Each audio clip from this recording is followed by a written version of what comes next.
All right, let's go right into this clip by Ron Johnson, who is Ron Johnson.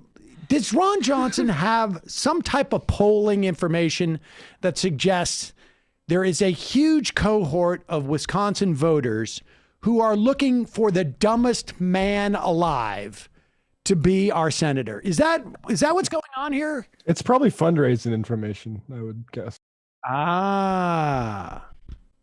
Here is Ron Johnson talking about how, if it's not the 5G they're injecting with you, it is the record of injecting you with 5G.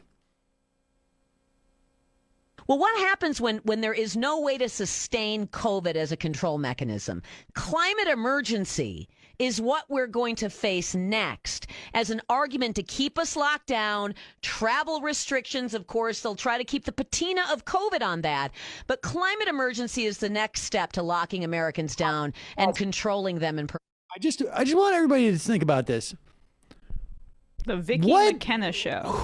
Okay, so there is a they that has interest in locking us down, right?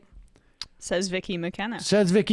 The question is, who is the they, and to what benefit is it to them that we are just traveling a little, less? Well, it's the global elites, Sam. But what is it that they are getting from this? Well, because if you are traveling less, or if you have a vaccine passport where we can control where you travel. But wait, they haven't gotten there yet. Okay, sorry. Just the basic premise.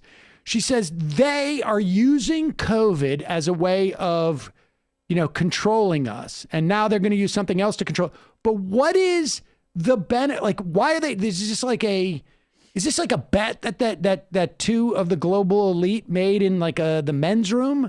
And they're like, it's like trading places type of situation? Or why are they doing this?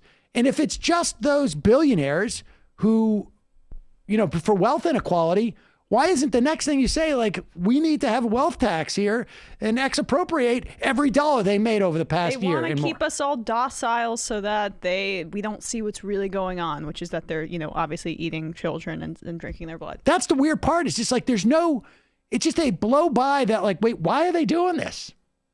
Good. Perpetuity. Well, that and vaccine passports. Listen, I was a big supporter of Operation Warp Speed. I thought that was brilliant, the way we squeezed every inefficiency out of developing vaccine. But, from my standpoint, because it's not a fully approved vaccine, I think we probably should have limited the distribution to the vulnerable. To people that really aren't, to the very young, I see no reason to be pushing vaccines on people, and I certainly am going to vigorously resist any kind of government use or imposing of vaccine passports. But they'll probably get the private sector to do it for government. And that could be a very freedom-robbing step. And people need to understand these things. So, again, you're talking about climate change is the next step. I don't think they're going to let go of COVID anytime soon. I mean, what is the point? If of course, the science tells us that vaccines are 95% effective. So if you have a vaccine, quite honestly, what do you care if your neighbor has one or not? I mean, what is it to you? You've got a vaccine, and it's, science is telling you it's very, very effective.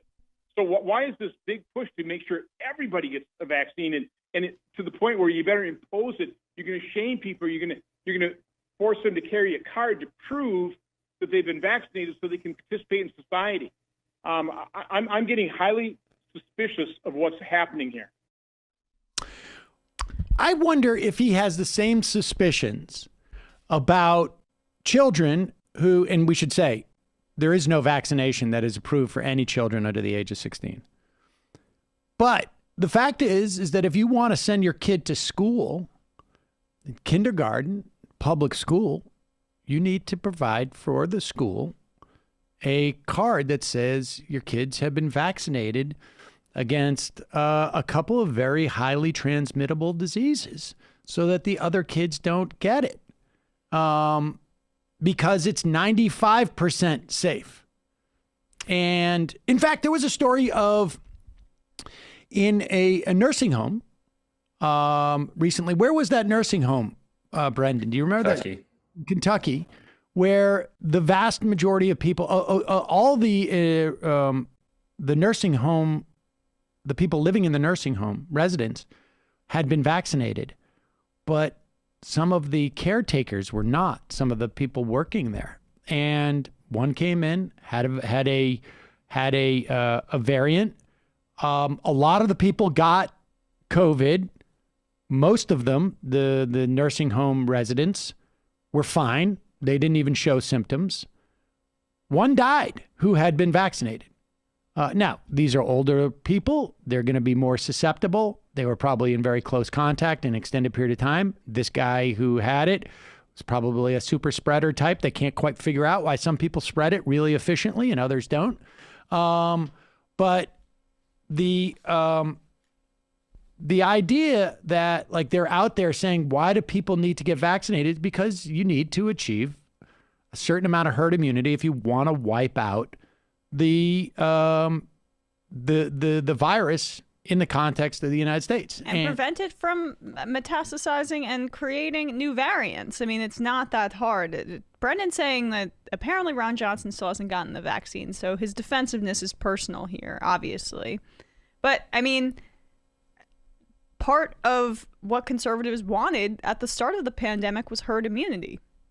Now we have the ability to achieve it via vaccination in some fashion. I don't think there's ever been a situation where there's been herd immunity achieved well, certainly not in a pandemic, but broadly speaking, without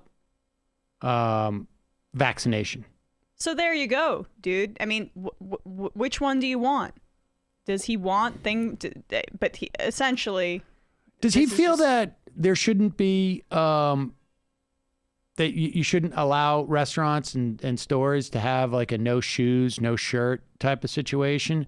I mean, if businesses find it more lucrative for them to cater to the majority of their customers who feel safer if they're in a closed space with vaccinated people, then is that really the sort of Republican line that you're going to inhibit them? I mean, because I think businesses should be inhibited in many ways, frankly.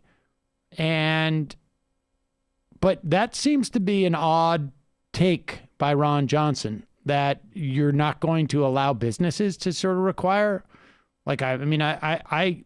I'd be far more inclined to go into a restaurant if it was, you got to show that you're vaccinated to get into the restaurant as opposed to sitting outside. It's pretty stunning that this is where they're at. I mean, but of course that's, Ron Johnson.